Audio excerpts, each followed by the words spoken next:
മലപ്പുറം കുറ്റിപ്പുറത്ത് ദേശീയപാതയിൽ ബസ് തലകീഴായി മറിഞ്ഞ അപകടമുണ്ടായിരിക്കുന്നു. നിരവധി പേർക്ക് പരിക്ക്. കുറ്റിപ്പുറം കൈലാസ് ഓഡിറ്റോറിയത്തിന് സമീപമാണ് അപകടം. കോഴിക്കോട് നിന്ന് തൃശൂരിലേക്ക് പോകുന്ന ലിമിറ്റഡ് സ്റ്റോപ്പ് ബസ്സാണ് അപകടത്തിൽപ്പെട്ടത്.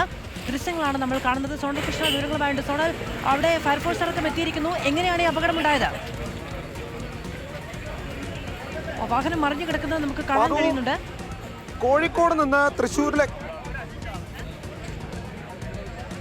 കോഴിക്കോട് നിന്ന് തൃശ്ശൂരിലേക്ക് പോകുന്ന ലിമിറ്റഡ് സ്റ്റോപ്പ് ബസ്സാണ് ഈ അപകടത്തിൽപ്പെട്ടിട്ടുള്ളത്. പ്രാഥമികമായി നമുക്ക് അറിയാൻ സാധിക്കുന്നത് ഈ ബസ് വരുന്നതിന് വഴി ഡിവൈഡറിൽ ഇടിച്ചതിന് ശേഷം ബസ് തലകീഴായി മറയുന്ന സാഹചര്യമാണ് ഉണ്ടായിട്ടുള്ളത് എന്നുള്ളതാണ് നമുക്ക് മനസ്സിലാക്കാൻ സാധിക്കുന്നത്. ബസ് പൂർണ്ണമായി തകർന്നിരിക്കുന്ന ദൃശ്യങ്ങളാണ് നമുക്ക് കാണാൻ വേണ്ടി കഴിയുന്നത്. ഉടൻ തന്നെ ആ പരിസര പ്രദേശത്തുണ്ടായിരുന്നവരും അതോടൊപ്പം മറ്റു യാത്രക്കാരും ചേർന്ന് ഈ ബസ്സിലുണ്ടായിരുന്നവരെ സമീപത്തുള്ള ആശുപത്രിയിലേക്ക് എത്തിക്കാൻ വേണ്ട നടപടികളാണ് ഇപ്പോഴും തുടരുന്നത് എന്ന് നമുക്ക് മനസ്സിലാക്കാൻ കഴിയും. നിരവധി പേരെ ആ ബസ്സിൽ സഞ്ചരിച്ചിരുന്നു എന്നുള്ളതാണ് നമുക്ക് മനസ്സിലാക്കാൻ കഴിയുന്നത്.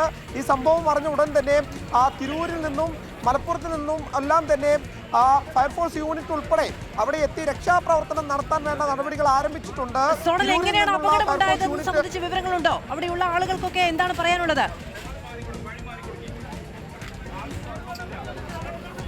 പ്രധാനമായി അവിടെ ഉണ്ടായിരുന്ന ആളുകളുമായി നമ്മൾ സംസാരിക്കുമ്പോൾ അറിയാൻ സാധിക്കുന്നത് ഈ ബസ് വരുന്നതിന് വഴി അവിടെ ഉണ്ടായിരുന്ന നാഷണൽ ഹൈവേ ആണ്, ദേശീയപാതയാണ്. ആ ഡിവൈഡറിൽ ഇടിച്ചുകൊണ്ട് ബസ് മറയുന്ന സാഹചര്യമാണ് ഉണ്ടായിരുന്നത് എന്നുള്ളതാണ്. അല്പം വേഗത്തിലായിരുന്നു ഈ ബസ് വന്നിരുന്നത് എന്നുള്ളതും അവിടെ ഉണ്ടായിരുന്ന ആളുകൾ പറയുന്നുണ്ട്. എന്തായാലും ഇതിലൊക്കെ ഒരു സ്ഥിരീകരണം ആവശ്യമുണ്ട്. ഇപ്പോൾ പ്രധാനമായി അവിടെ കൂടിയിരിക്കുന്ന ആളുകളൊക്കെ നടത്തുന്നത് ആ ബസ്സിനകത്തുണ്ടായിരുന്ന ആളുകളെ എത്രയും പെട്ടെന്ന് പുറത്തെത്തിച്ച് ആശുപത്രിയിൽ എത്തിച്ച് വേണ്ട ചികിത്സ ഉറപ്പുവരുത്താനുള്ള ആ നടപടികളാണ് ഇപ്പോൾ പുരോഗമിക്കുന്നത് എന്നുള്ളതാണ് നമുക്ക് മനസ്സിലാക്കാൻ കഴിയുന്നത്. എന്തായാലും ഈ പ്രദേശത്ത് മുമ്പും സമാന രീതിയിലുള്ള അപകടങ്ങൾ ഉണ്ടായിട്ടുണ്ട് എന്നുള്ള കാര്യം കൂടി നമുക്ക് സൂചിപ്പിക്കേണ്ടതുണ്ട്. ആ പരിസരത്ത് സ്ഥിരം അപകടം നടക്കുന്ന ഒരു പ്രദേശം കൂടിയാണ് എന്നുള്ള കാര്യം കൂടി പറഞ്ഞു വെക്കേണ്ടതുണ്ട്. എന്തായാലും വലിയൊരു അപകടമാണ് നടന്നിട്ടുള്ളത് എന്നുള്ളത് നമുക്ക് ദൃശ്യങ്ങൾ കണ്ടാൽ തന്നെ വ്യക്തമാകും എന്നുള്ളത് പറയണം. എന്തായാലും കൂടുതൽ പേർക്ക് പരിക്കേറ്റിട്ടുണ്ട് എന്നുള്ളതിൽ ആ രക്ഷാപ്രവർത്തനം നടത്തുന്ന ആളുകൾ തന്നെ പറഞ്ഞു വെക്കുന്നുണ്ട്.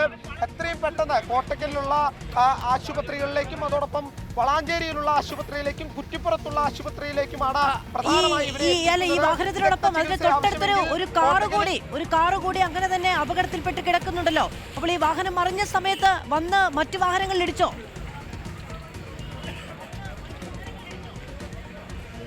തീർച്ചയായും അതിനാണ് സാധ്യത എന്നുള്ളതാണ്. കാരണം ആ പ്രദേശത്തുണ്ടായിരുന്നവരൊക്കെ പറയുന്നത് ദേശീയപാതയാണ്, ആ റോഡരികിൽ നിൽക്കാനുള്ള സംവിധാനങ്ങളൊന്നും തന്നെയില്ല. മറ്റ് യാത്രക്കാർ മാത്രമേ ഈ അപകടം നേരിട്ട് കാണാനുള്ള സാധ്യത ഉണ്ടാവുകയുള്ളൂ. അതുകൊണ്ട് ഈ അപകടം നടന്നതിന് ശേഷമാണ് അവിടേക്ക് ആളുകൾ കൂടിയെത്തുന്നത്. ആ ആളുകൾ പറയുന്നതനുസരിച്ച് ഡിവൈഡറിലിടിച്ച സാധ്യതകളൊക്കെ നമുക്ക് അവിടെ കാണാൻ കഴിയുന്നുണ്ട്, ദൃശ്യങ്ങളിൽ നിന്ന് കാണാൻ കഴിയുന്നുണ്ട്. കാരണം ഡിവൈഡർ ഉൾപ്പെടെ തകരുന്ന സാഹചര്യം കൂടി നമുക്ക് ആ ദൃശ്യങ്ങളിൽ കാണാം. സമീപത്തുണ്ടായിരുന്ന കാർ ഉൾപ്പെടെ വലിയ തോതിൽ തകർന്നിട്ടുണ്ട്. ബസ് പൂർണ്ണമായി തകരുന്ന സാഹചര്യമാണ് ഉണ്ടായിട്ടുള്ളത് എന്നുള്ളത് നമുക്ക് മനസ്സിലാക്കാൻ കഴിയുന്നു. എന്തായാലും നിലവിലെ സാഹചര്യത്തിൽ എത്രയും പെട്ടെന്ന് അവിടെ പരിക്കേറ്റ ആളുകളെ ആശുപത്രിയിൽ എത്തിക്കാനുള്ള സംവിധാനമാണ് ഇപ്പോൾ ഒരുക്കിക്കൊണ്ടിരിക്കുന്നത് എന്നുള്ളതാണ് നമുക്ക് മനസ്സിലാക്കാൻ കഴിയുന്നത്.